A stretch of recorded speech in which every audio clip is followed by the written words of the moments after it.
Ok, bueno, la primera sesión, o pues sí, en la primera sesión prácticamente lo que hemos visto hasta el momento es cómo trabaja el concepto de una computadora y empezamos a ver prácticamente cómo está conformado por dos elementos que ya saben ustedes que es el hardware y el software, ¿no? Y empezamos a ver principalmente en qué consistía el hardware en sí, de qué estaba hecha la computadora, ¿no? Y como pudimos ver, prácticamente la computadora pues, está hecha de millones de transistores en un circuito, ¿sí? Y que esos millones de transistores a su vez van formando o se van agrupando en lo que se conocen como compuertas lógicas, ¿no? Esas compuertas lógicas se van uniendo poco a poco y a través de ciertas configuraciones nos permiten hacer operaciones como desde una simple suma, ¿no? De un bit con otro bit, a sumas con ya más número de bits, dependiendo del tamaño del bus de datos, y que esa caja que nos permite hacer sumas, pues también nos permiten hacer otro tipo de operaciones, como esta multiplicación, división, obviamente teniendo más circuitos adentro e indicándole a esa caja qué operación quieres hacer a través, digamos, de otro cable o de otros cables, que es lo que se conoce como el bus de control, ¿no? Y con eso conformamos lo que se conoce como la unidad central de procesamiento, ¿no? O el microprocesador, prácticamente, ¿no? En el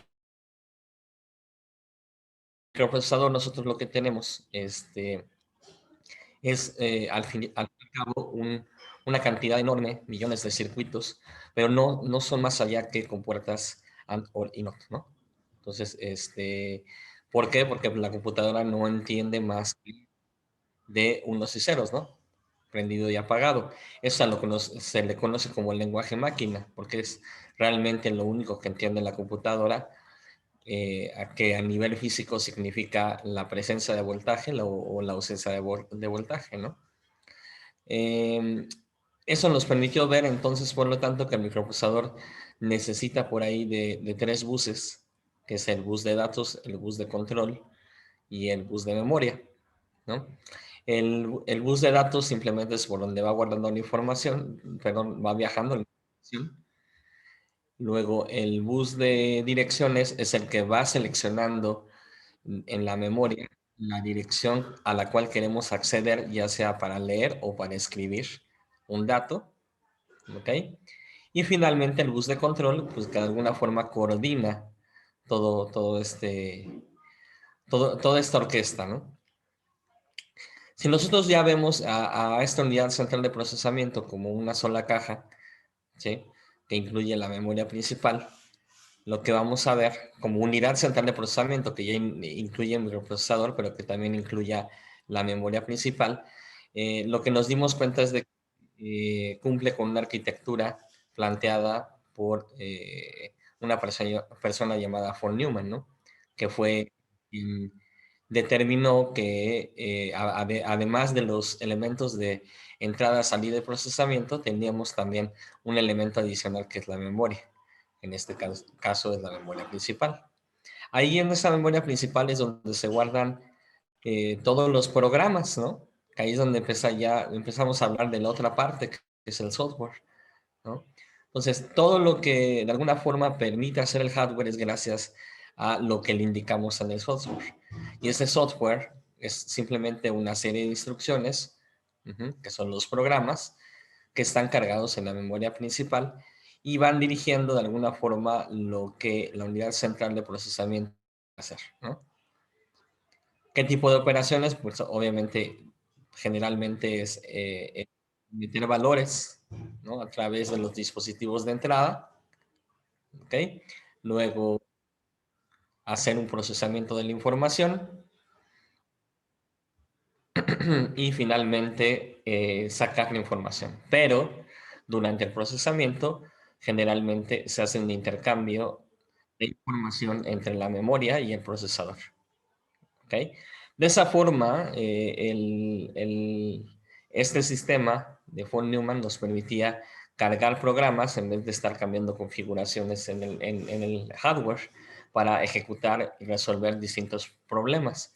Simplemente creaban ahora lo que son los programas y ya no tenían que estar cambiando la configuración de hardware para resolver distintos problemas. ¿Ok? Muy bien, entonces, sabiendo ya toda esta, digamos, la arquitectura mínima que debe de tener un sistema de cómputo, que ya vimos que no nada más estamos hablando de computadoras, sino cualquier sistema o dispositivo que cuente con estos 4 elementos puede ser considerado como un sistema de cómputo, ¿no? Actualmente pues, es mucho más claro con elementos como los dispositivos móviles, ¿sí? Las tablets, inclusive pues, ya hasta las televisiones, refrigeradores, ya muchos elementos están siendo inteligentes y por lo tanto tienen esta arquitectura, ¿no? Ya la mayoría tiene entrada, salida, procesamiento y memoria. ¿Ok? Bueno, eso es a nivel de hardware y por lo tanto a nivel de software ya vimos que necesitamos de un programa que dirija todo esto, que le diga a la computadora qué hacer. ¿Ok? A esos programas, ¿sí? Que van a estar cargados en la memoria principal, eh, eh, son controlados a su vez por otro programa más grande que es el sistema operativo. ¿Ok? Bueno, entonces pasamos ahora al otro lado de la moneda, del lado de lo que es lo necesario para que trabaje una computadora. Ya hablamos de lo que es el hardware y más o menos una arquitectura mínima que debe de tener. A el otro lado que es el software, ¿no? Que es, como les comentaba, pues los programas, ¿no? Las instrucciones, lo que le dice a este hardware qué hacer. Realmente el hardware sin software, pues no es nada más una serie de fierros ahí pues que realmente no harían nada. ¿Ok? Entonces, al software se le conoce como ese conjunto de programas indispensables para que la máquina funcione. ¿Ok? A esos conjuntos de programas se le conoce también como programas del sistema, son los que conocen ustedes. ¿Ok? El principal, el más famoso, digamos, pues es el sistema operativo. Sin embargo, tenemos otro tipo de programas que son los programas de utilidad, que son los que normalmente ya usan ustedes, ¿no? Como Office, etcétera, etcétera, ¿no? ¿Ok? A todo eso le llamamos el software del sistema. ¿Qué quiere decir? Que el software del sistema pues simplemente son todos los programas, incluyendo el sistema operativo, que es un gran programa. ¿Ok? Y bueno, al final ya vimos también que un programa pues no es nada más que una serie de instrucciones. Entonces lo único que estamos haciendo es que un dispositivo de hardware, al decirle cierto número de instrucciones, trabaje para nosotros, ¿no? Eso es lo que es, al fin y al cabo, la computadora. Okay. Bueno, entonces, uno de los elementos principales que debe de tener un dispositivo de cómputo es un sistema operativo. ¿Ok? Tal vez actualmente sea la parte más importante de las computadoras o de este tipo de sistemas de cómputo, ¿no? O inclusive de los teléfonos también, ¿no? Debido a que prácticamente es quien controla y gestiona todos los recursos del dispositivo, ¿no? Aquí dice de la computadora, pero realmente ya ahora hablamos del dispositivo. Cuando nos referimos a administrar los recursos, pues nos referimos a todo el hardware, ¿no? La memoria, los discos duros, etcétera. Entonces, de alguna forma, este operativo, en vez de que ustedes, por ejemplo, hagan un programa, un simple bloque de notas y se tengan que preocupar de ver cómo cuando el usuario presione las teclas, se muestre la información en la pantalla y a su vez de alguna forma se almacene la información en el disco duro, etcétera, etcétera. Todo eso ya lo gestiona el sistema operativo. Entonces, de alguna forma les quita mucho trabajo, ¿no? Antes los programas, cuando no tenían un sistema operativo, ustedes tenían que hacer toda la gestión, ¿no? Desde la gestión de la memoria, la gestión de los dispositivos, para hacer un programa, para hacer un simple bloc de notas, se tomaba digamos, ese control, ¿no? Entonces no había algo abajo que te ayudara ya a no estar lidiando con esta gestión de recursos. Entonces este operativo nos vino a ayudar mucho a eso, a ahorrarnos a nosotros como programadores, a ya no preocuparnos por la gestión de los recursos, sino ya a hacer aplicaciones que realmente se dediquen a lo que queremos, ¿no? Ok. Entonces, como les comentaba, así es como podemos ver nosotros al sistema operativo, como un orquestador de todos los recursos. Las capas que vienen aquí, pues ya son las que ahorita estamos viendo, ¿no? Ya vimos la capa de hardware, más o menos cómo funciona, y la siguiente capa es la del sistema operativo, ¿no? ¿Quién va a controlar de alguna forma o administrar todo ese hardware para que posteriormente, pues ya nosotros podamos hacer aplicaciones, ¿no? Programas dedicados a alguna función en particular.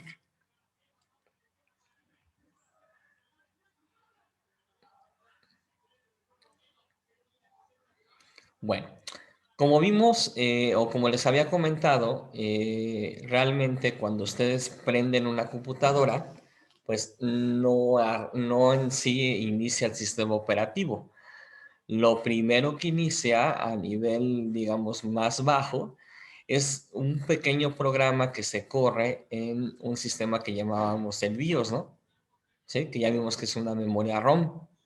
Entonces, en esa memoria ROM, que la conocemos como BIOS, se encuentran una serie de programas que nos permiten verificar primero que todo el hardware trabaje correctamente y después, ahora sí, pasarle la estafeta a un programa más grande que es el sistema operativo. Entonces, antes de pasar al sistema operativo, siempre tenemos otro sistemita más pequeño, que es el sistema operativo, donde hay un pequeño programa de buteo que se le conoce, ¿no?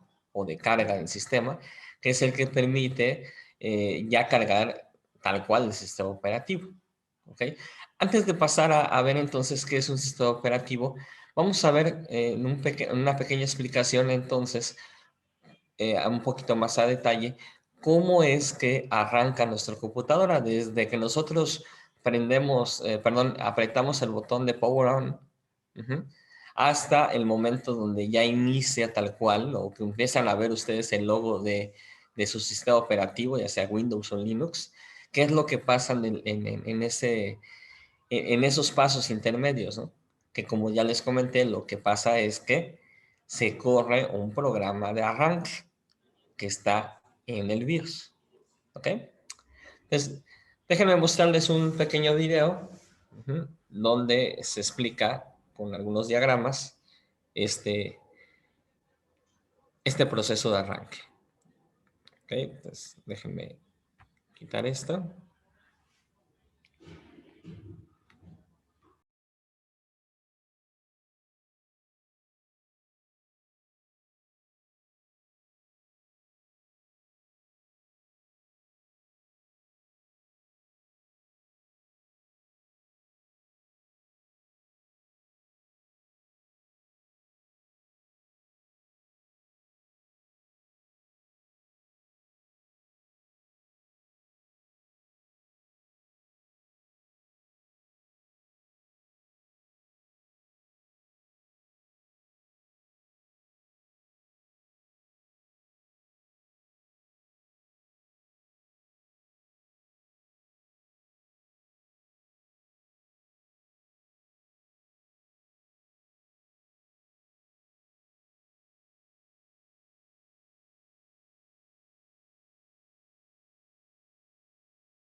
Sabemos, el hardware por sí solo es totalmente incapaz de realizar ninguna acción.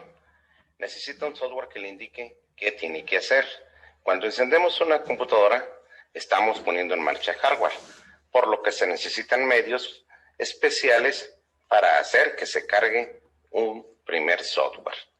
En los computadores actuales, el proceso de carga de un sistema operativo cualquiera se compone de una serie de pasos que se inician cuando se enciende o se reinicia la computadora. Este proceso siempre comienza en la BIOS.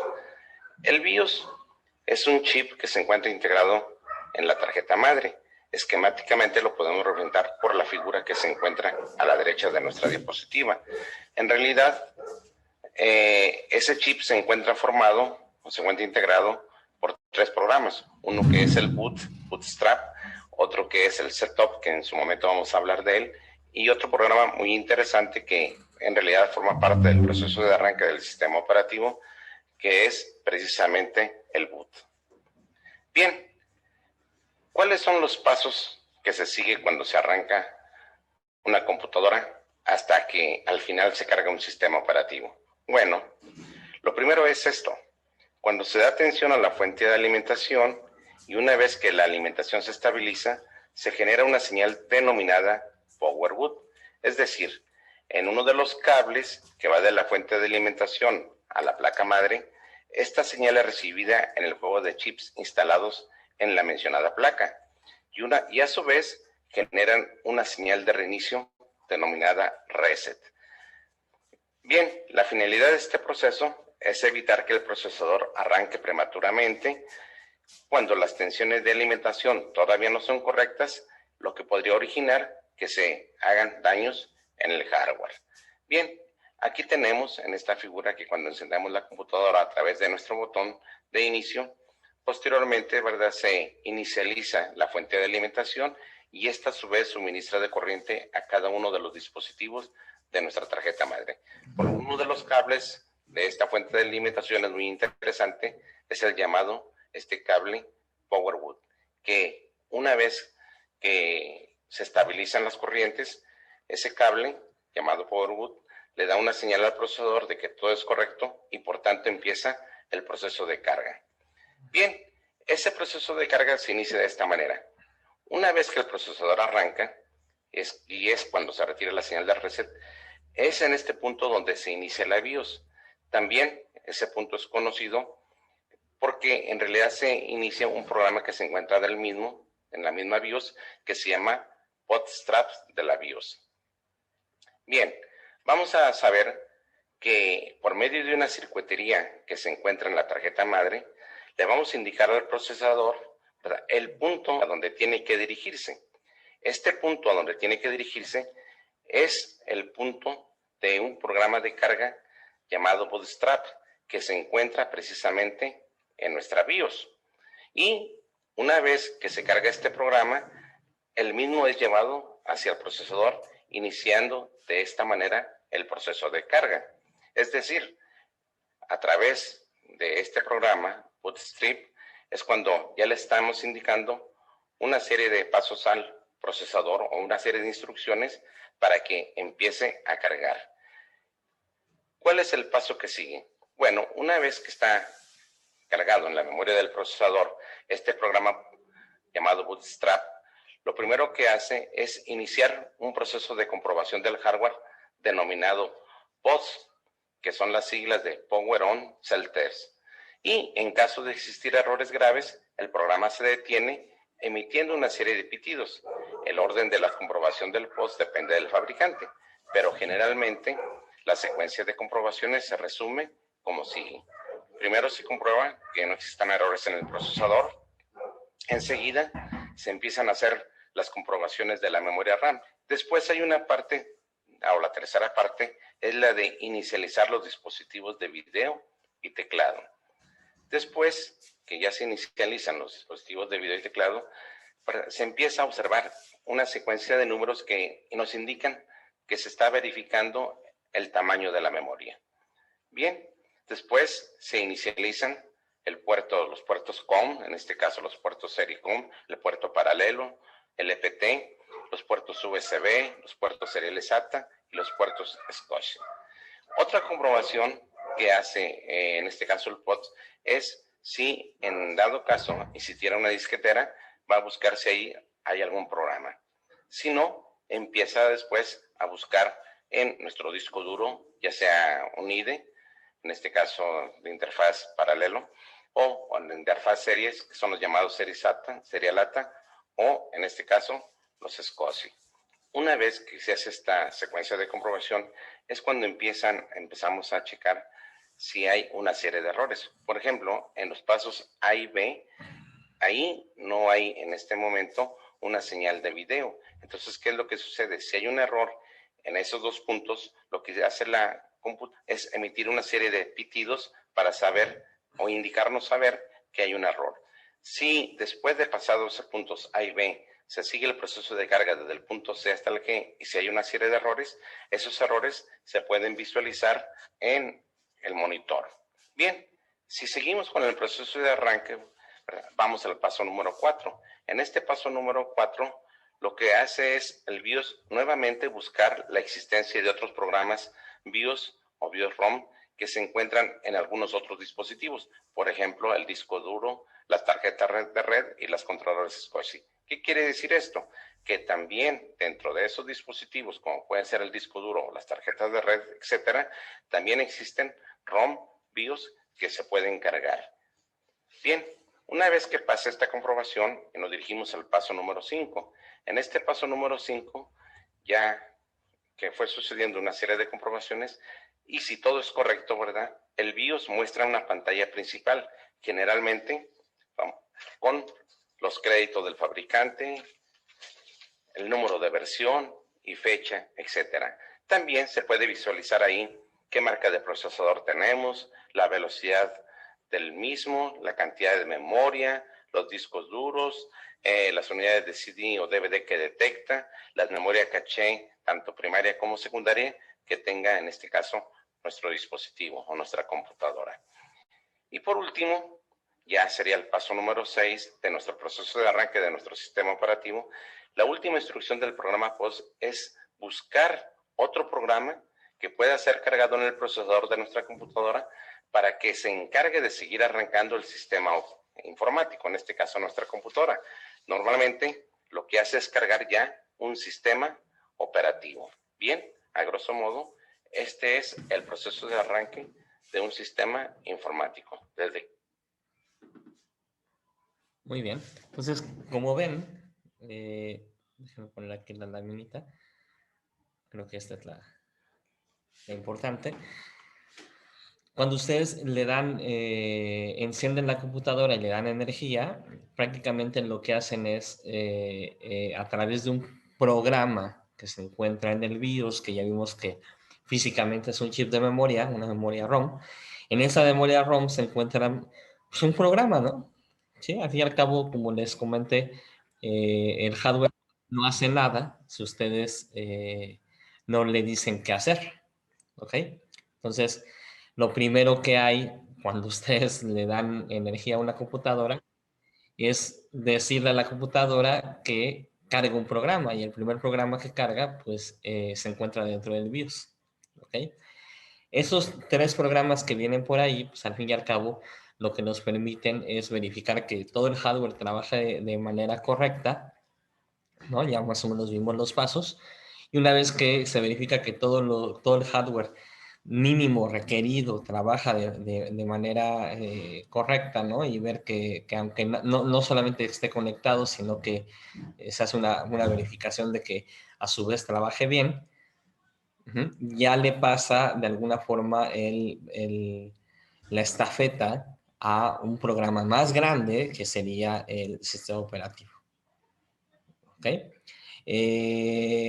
No sé si ustedes han visto este tipo de pantallas en su computadora. Lo más seguro es que no, porque actualmente lo que hace el BIOS es sobreponer durante esta verificación que antes se veía en las computadoras, pone el logo de la marca de la computadora, ¿no? Entonces están viendo ustedes el logo de la marca de la computadora mientras se hace este chequeo. Antes se veía cómo se checaba todos los registros de memoria, cómo se checaba cada uno de los IDEs, es decir, de los puertos donde están los discos duros, por ejemplo, o las unidades externas como de CD. Uh-huh. Y podías verlo todo y pues inclusive después de ella decía, ¿no? Que está buscando ese operativo y ya sabía claramente que pasaba a controlarlo el sistema operativo, ¿no? La computadora. No sé si ustedes han podido ver algo así actualmente en en sus computadoras. Pues sí se ve, pero ya es como muy tan rápido que ya apenas si lo puedes notar. La mayoría, como les digo, lo esconde. Solamente una vez Ajá. Hay una configuración en es el que, BIOS bueno, se supone. que quita la pantalla, esta pantalla que les digo, y pueden verlo. Aunque lo haga muy rápido, lo pueden ver. Nada más que ahorita, como les digo, las marcas actualmente lo que hacen es sobreponer esta pantalla de la marca y no se ve esto. Sí que decían, a ver, ¿tienen un comentario? Yo, profesor, es que, bueno, recientemente, bueno, me trajeron igual un chico que conozco Ujú. a que le cargara un Windows Mini OS a una, ¿qué? Era una no, era una Dell, pero Ujú. que sigue trabajando con RAM de DDR2 y disco de estado, bueno, era mecánico todavía. Ujú. Entonces, bueno, me dijo, carga otra vez el Windows, ¿no? Y lo que no me dejaba obviamente quitarlo, se defiende mucho el programa y me decía que tenía que quitar la pantalla principal precisamente del sistema para poder bootear desde tanto de BIOS como de cualquier sistema de arranque. Entonces sí he visto esa pantalla. Exactamente, ¿no? Sí, y si no o sea, es posible verlo, nada más es cuestión de entrar al BIOS, ¿no? En este caso, cuando entramos al BIOS, me refiero que entran ustedes al setup, al programa de setup, ¿no?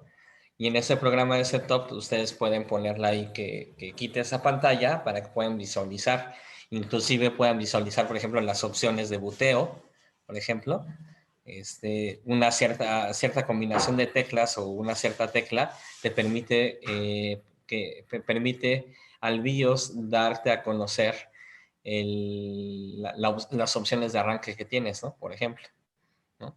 Pero bueno, entonces al fin y al cabo lo que me importa que tengan muy claro ustedes es que no es que arranque, ¿no? Mágicamente la computadora, ¿no? El hardware, ¿no? El hardware no hace nada, ¿no? Entonces, acuérdense que desde que prende la computadora, lo primero que hace este hardware es decirle, oye, ¿qué hago? ¿No? Y ese qué hago es, dame instrucciones, dame un programa, necesito un programa para que yo pueda hacer algo, ¿sí? Desde el hecho de arrancar, de prender, prácticamente, ¿no? Entonces, el BIOS es ese programa para nosotros, ¿no? Y luego, pues ya viene el sistema operativo y todos los programas que conocemos. Pero aquí lo que me importa es que les quede claro que lo que vamos a hacer nosotros en la clase, pues prácticamente es lo que hace que las computadoras nos sirvan para algo, ¿no? Que es programarlas. Porque ya vimos que desde el inicio, desde el arranque, lo primero que hace es leer un programa, ¿no? Alguien hizo ese programa, ¿no? Alguien lo programó. El BIOS, alguien lo programó. Obviamente el fabricante normalmente es quien lo hace, pero pues, ese fabricante pues, tiene personas y esas personas pues, saben programar, en este caso seguramente en un lenguaje de bajo nivel para programar el BIOS, ¿ok? Entonces eso es lo que vamos a hacer nosotros, programar, decirle a la computadora qué es lo que queremos que haga, ¿no? ¿Ok? Pero es muy importante que sepamos cómo trabaja, ¿no? Porque de qué sirve que le digamos, bueno, digamos, yo programo este artefacto si ni siquiera conozco cómo trabaja este dispositivo en general, ¿no? Este proceso que se ve aquí también aplica para otros dispositivos móviles, ¿no? Sí, bueno, otros dispositivos, perdón, no nada más la computadora, ¿no? Su teléfono igual, ¿no? Tiene una especie de BIOS igual y de ahí le pasa el control al sistema operativo, ¿no? ¿Ok? De hecho, más o menos cuando ustedes, ya ven que cuando pueden hacer un hard reset de su sistema operativo en Android, pues prácticamente entran en una especie de BIOS. ¿Están de acuerdo? Y ese BIOS les permite hacer un reseteo del sistema operativo en sí, El sistema, sí, sí, sí. que lo resetea a fábrica. Entonces, digamos que es un principio base de cualquier tipo de dispositivo, ¿no? El tener un primer programa que haga una verificación del hardware que tiene y después de ahí normalmente ya tienen un sistema operativo, ¿no? Ya sistemas muy mínimos, pues obviamente simplemente tienen un programa precargado, que sería equivalente al BIOS, pero que ya hace algo con el dispositivo, ¿no? ¿En qué tipo de cosas podemos ver esto? Pues a lo mejor ya actualmente en dispositivos que trabajan en los esquemas que conocemos ahora como IoT o Internet de las Cosas, como son dispositivos muy pequeños, prácticamente en la ROM o en ese espacio de memoria, digamos, ahí es donde ya tienen precargado el programa o para qué, o las instrucciones de lo que hace el dispositivo, ¿no? Y no entra un sistema operativo como tal, ¿ok? Entonces puede ser ese caso también. Pero ya en dispositivos un poquito más potentes, digámoslo así, tiene, aunque sea un sistema operativo muy pequeño, pero lo tiene, ¿no? Hay versiones, por ejemplo, de Android reducidas, ¿no? Que Android al fin y al cabo también está basado en Linux. Entonces, que viven en estos pequeños dispositivos, ¿no? Ya de Internet de las Cosas, pero al menos tienen un pequeño sistema operativo, ¿no? Entonces, cada vez va a ser más raro que no tengan, digamos, un sistema operativo, este tipo cualquier tipo de dispositivo más bien, ¿ok? Muy bien. ¿Dudas hasta aquí? No. No, profe. Bueno, No, profe, ninguna. vamos a ver ahora entonces.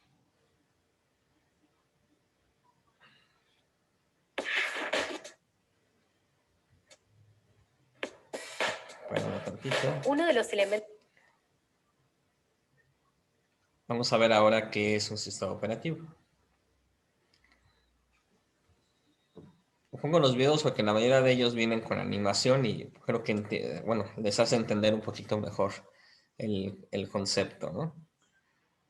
A ver.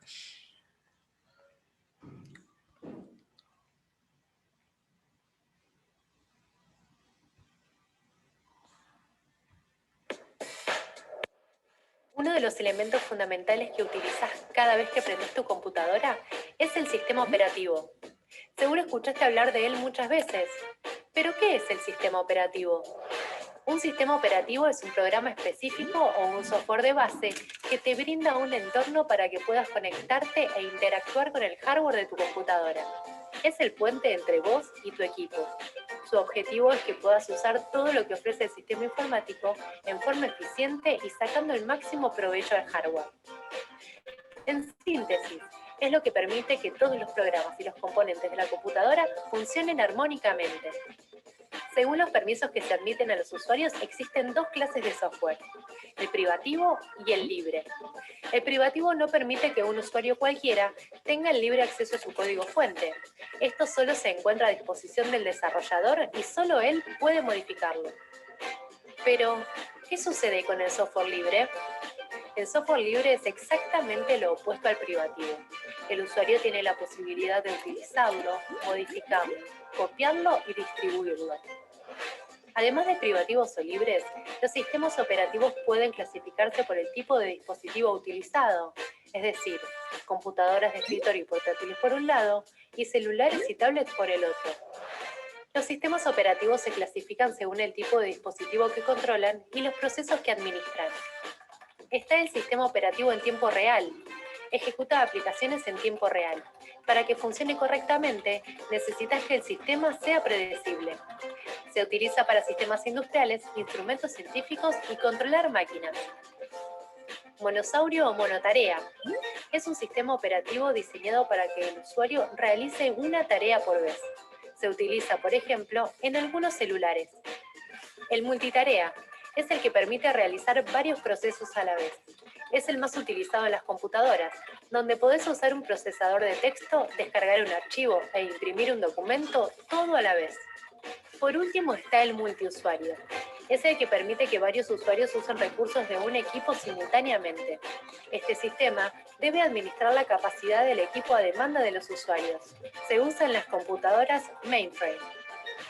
Ahora cuando enciendas tu compu, tu teléfono o tu tablet, Ya sabes qué es lo que te permite vincularte con tu equipo. Es el sistema operativo.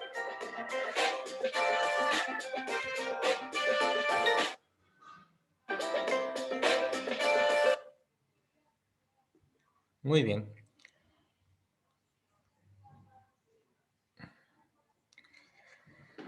Entonces, más o menos ya creo que queda claro qué es estado operativo. Por ejemplo, ahí hablaba de los tipos de estados operativos.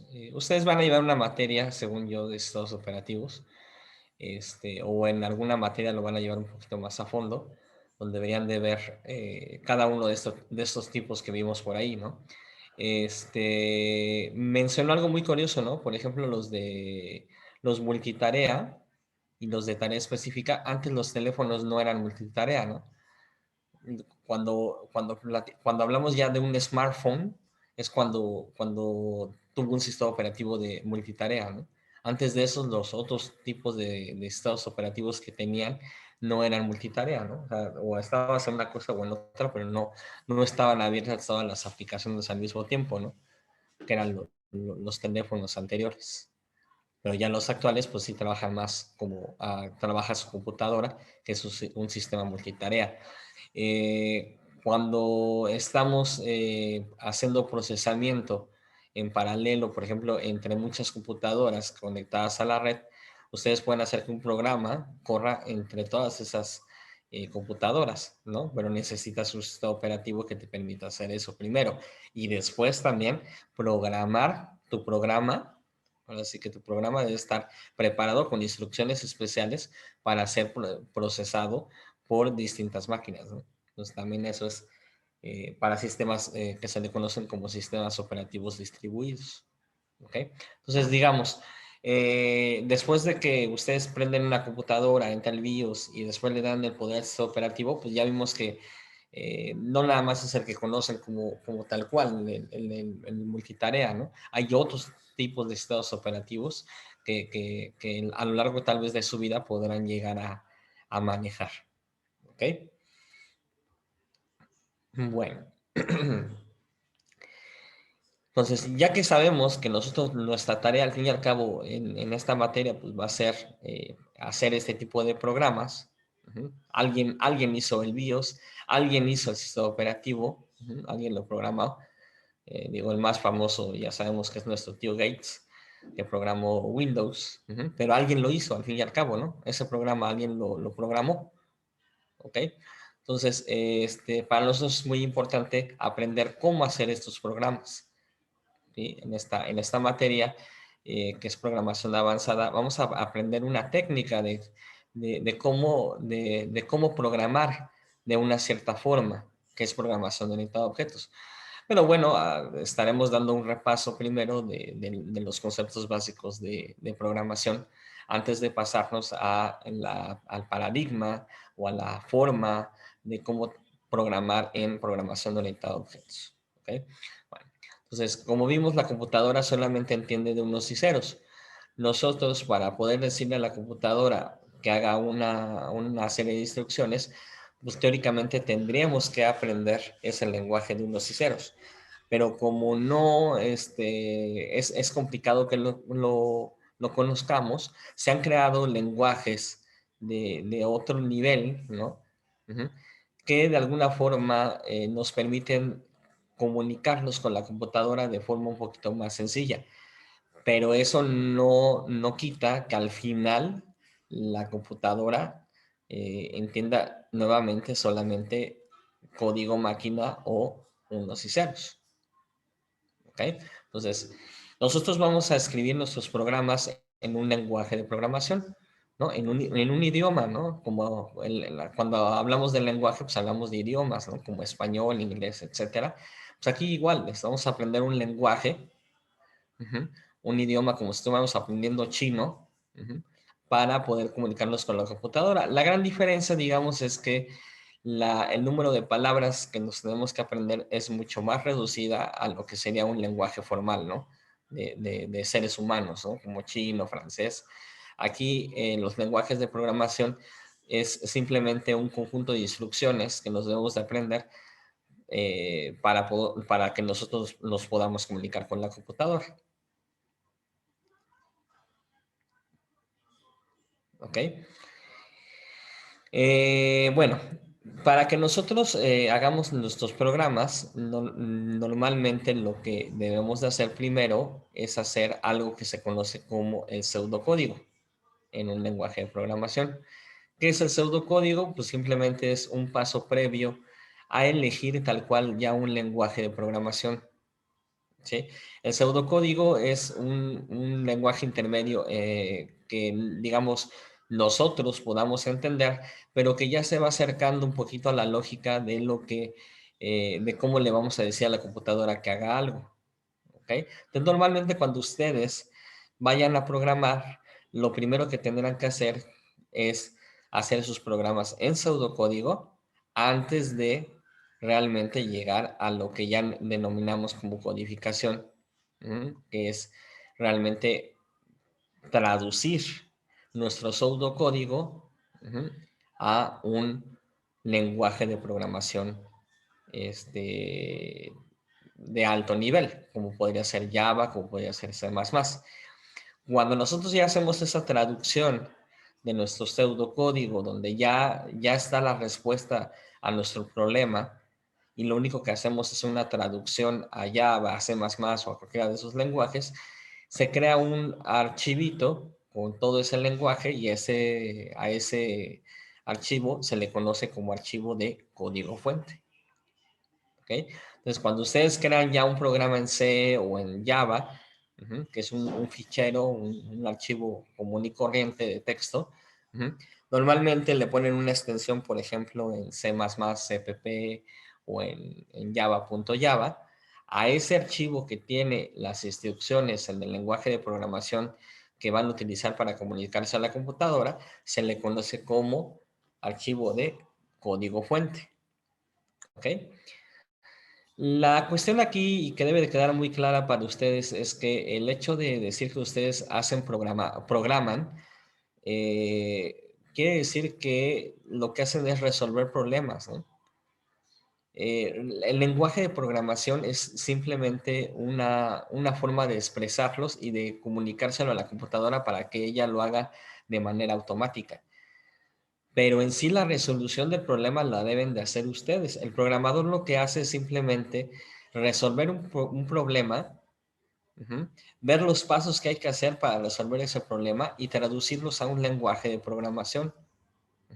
Un lenguaje que la máquina entienda para que se pueda automatizar la solución del problema. ¿Okay? Entonces, como ven en el esquema de ahí, primero que tienen ustedes, pues tienen un problema. Lo siguiente que tienen que hacer ustedes es pensarlo, no ponerse directamente ya enfrente de la computadora, abrir el IDE y empezar a codificarlo, ¿no, señores? Lo primero que tienen que hacer es crear un algoritmo, crear un pseudocódigo donde solucionen el problema, ¿no? ¿Ok? Ya que ustedes estén más o menos seguros de que solucionaron el problema, ahora lo que tienen que hacer es traducir ese lenguaje a un lenguaje de programación, ¿no? Ahí donde dice escritura en C++, pues ahí pueden elegir o C++ o pueden elegir Java, por ejemplo. ¿Ok? Entonces lo traducen más o menos a eso, el algoritmo de solución lo adaptan, digamos, a lo que es el lenguaje y crean ya entonces, por lo tanto, lo que conocemos como el código fuente. Ese archivito donde se encuentra la solución que ya encontraron ustedes en su lenguaje, en su pensamiento, pero la tradujeron a un lenguaje que la máquina de alguna forma va a entender. ¿Ok? Ya que está ese programa traducido a ese lenguaje de programación, entra ya dentro de la computadora un elemento que nos permite hacer la traducción a unos y ceros. ¿Ok? Que ya es lo que conocemos nosotros como código máquina y es donde realmente ya se ejecuta el programa. Es la última traducción, porque como vimos y hemos visto hasta el momento, eso es lo único que entiende la computadora. ¿Ok? Vamos a ver nuevamente otro video que lo explica qué es un lenguaje de programación. Everything we do on computers and smartphones has some sort of code behind it. Have you ever thought about how this code Déjame ponerles el caption.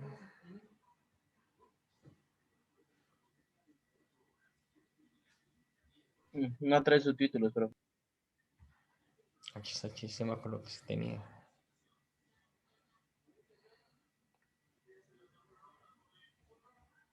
Qué raro. Según yo, todos los que había elegido desde el año pasado tenían.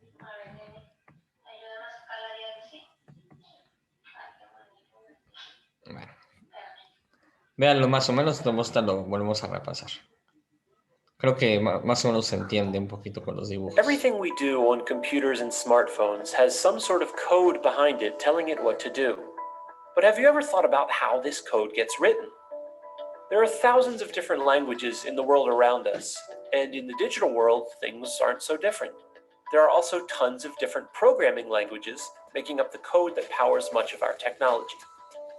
A programming language is made up of specific terms and directions that are used to create some kind of output, such as websites, apps, basically any kind of software. Languages like JavaScript, Python, and Java are often used by websites for a variety of different purposes. C++ is used just about everywhere to make things like desktop apps, games, and more. There's also HTML and CSS, and while these aren't technically programming languages, they're used to create the structure and appearance of almost every website out there. These are just a few of the most popular languages, but there are also many, many more. And the reason for this is that all of these languages are unique and operate differently from one another. To further explain this, let's take a look at vehicles. There are all kinds of different vehicles in the world, and most of them can get you from point A to point B. But which one you choose depends on a number of factors. Some of them might be faster than others, and certain vehicles might take more skill or training to operate.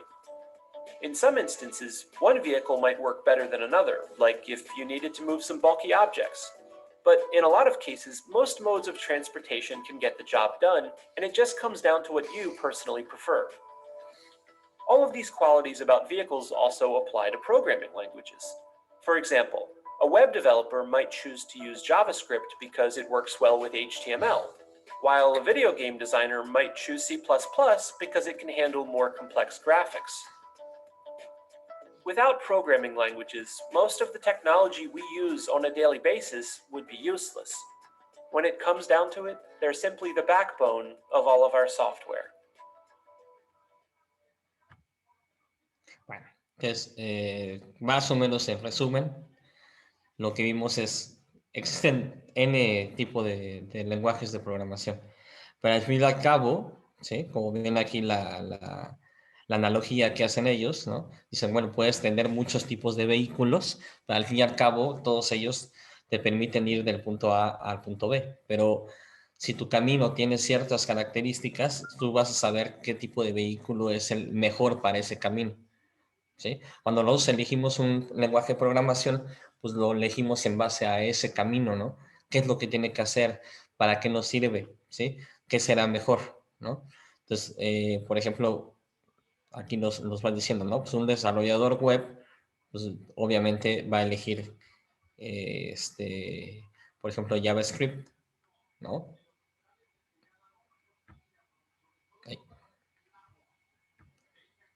está, perdón. Un desarrollador web va a usar JavaScript, ¿por qué? Porque pues, es el que más relación tiene o trabaja mejor con HTML, ¿no? Por ejemplo. O dice, bueno,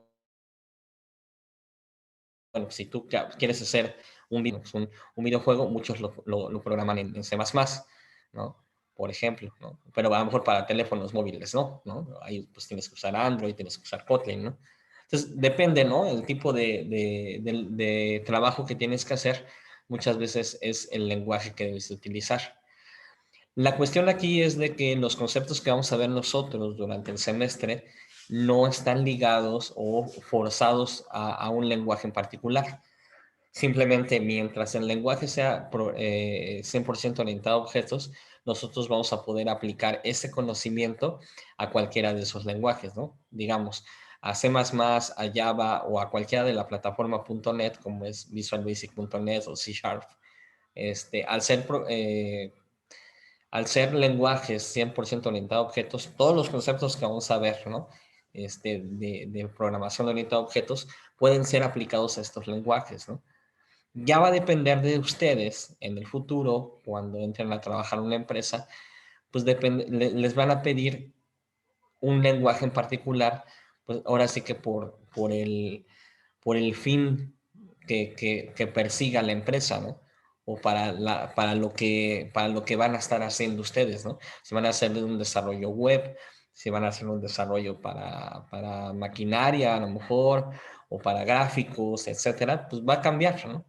El que realmente ustedes se casen con un lenguaje de programación no les garantiza nada, ¿no? O sea, a la mera hora puede que el que requieren es totalmente otro o terminen trabajando con otro tipo de lenguaje de programación. Por eso lo importante, en realidad, ahorita que ustedes estudian en la universidad, es más bien entender bien los conceptos generales de lo que significa la programación, ¿sí? Conceptos como herencia, ¿no? Por ejemplo, ¿sí? Conceptos como bien paso de parámetros entre funciones, de ese tipo de conceptos se dan en todos los lenguajes. Entonces, si ustedes lo tienen bien claro en alguno de estos lenguajes, va a ser muy fácil la migración a otro lenguaje del mismo tipo. ¿Ok? Sí, profesor. Sí, Bueno, profesor. sigamos entonces.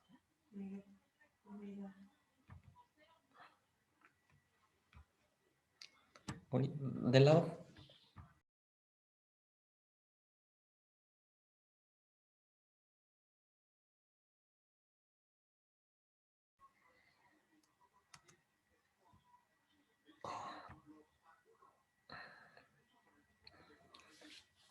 Bueno, como vimos en este último diagrama, entonces nosotros vamos a ocupar un lenguaje de programación que se le conoce como lenguaje de alto nivel, pero va a haber al final algo que va a ser la traducción al código máquina, ¿no? A los unos y ceros, como se ve en esta imagen, ¿no? Nosotros tenemos, por ejemplo, esta función, ¿no? Que está en C, donde tiene el main, que regresa un entero, nada más dice hola compilador y regresa a un cero, ¿sí? Necesitamos un traductor, alguien que nos ayude a traducirlo a unos y ceros. A este elemento normalmente se le conoce como el compilador.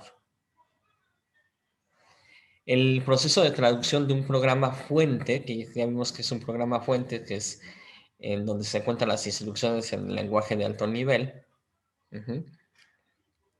a un lenguaje de máquina, se hace mediante programas llamados traductores. ¿Ok? Uno de los tipos de traductores son los compiladores. ¿Ok? ¿Qué es pues es un programa que traduce los programas fuentes escritos en lenguaje, ya vimos, de alto nivel, como C o Java, a un lenguaje de máquina. ¿Ok?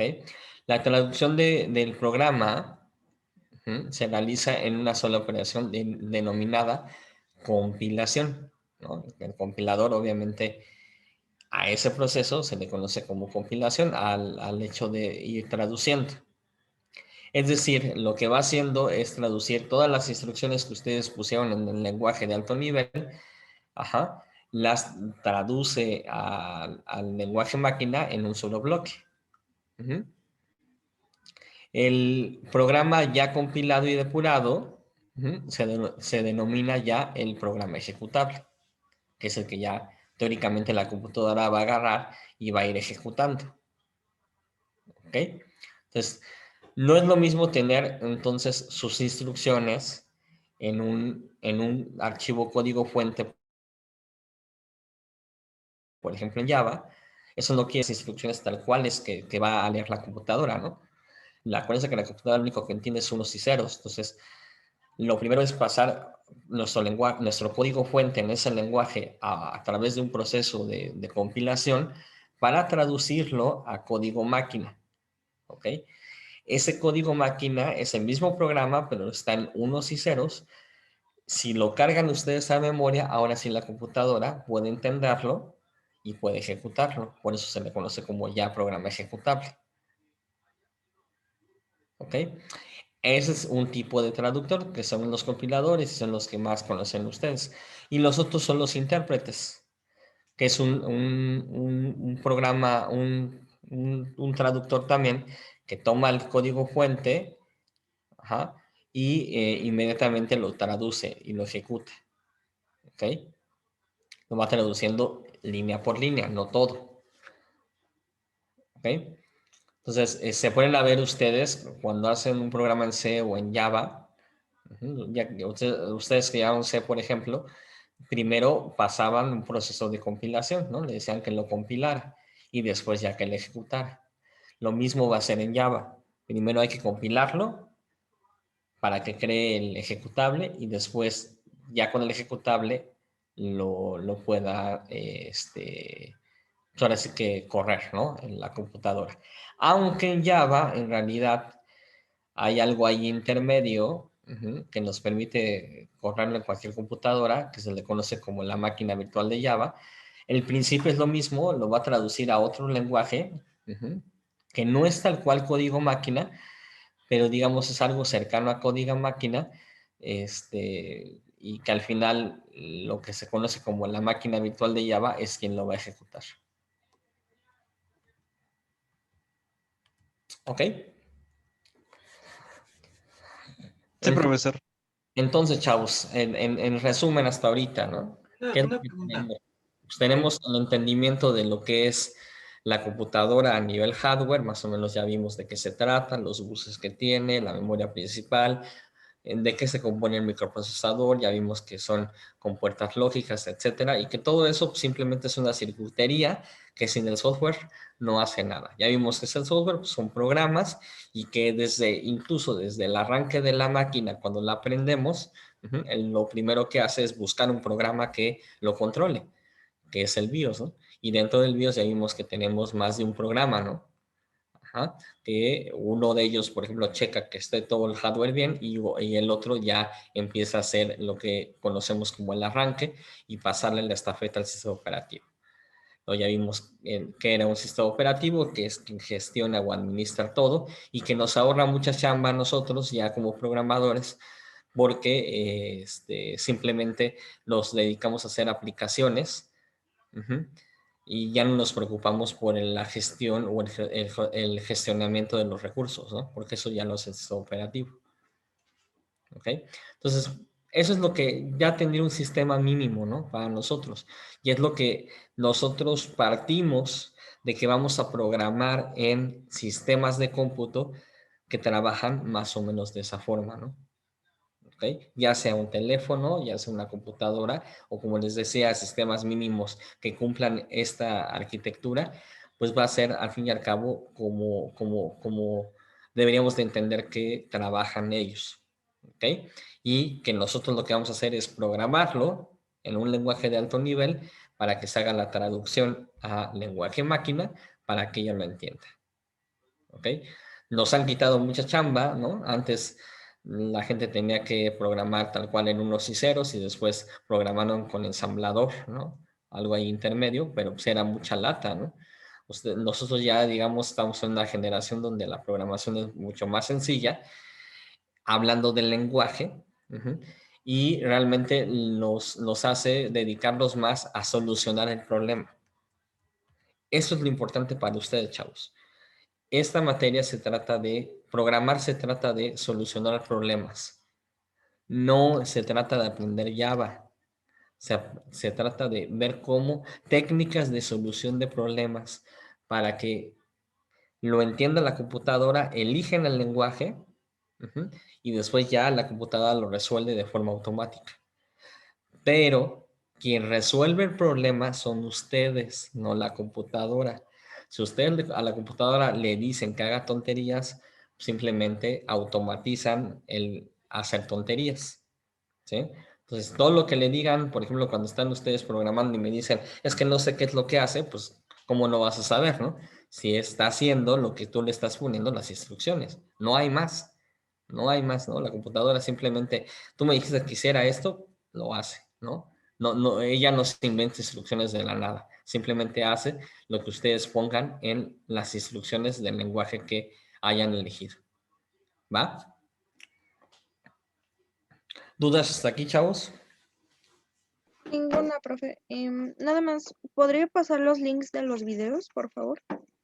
Sí, se los publico en un ratito ahorita. Es que Gracias. se tardó un poquito en procesar, ya no me dio tiempo de publicarlos. En un ratito se los publico de una vez los de la clase pasada y este. Sí, está bien. Gracias.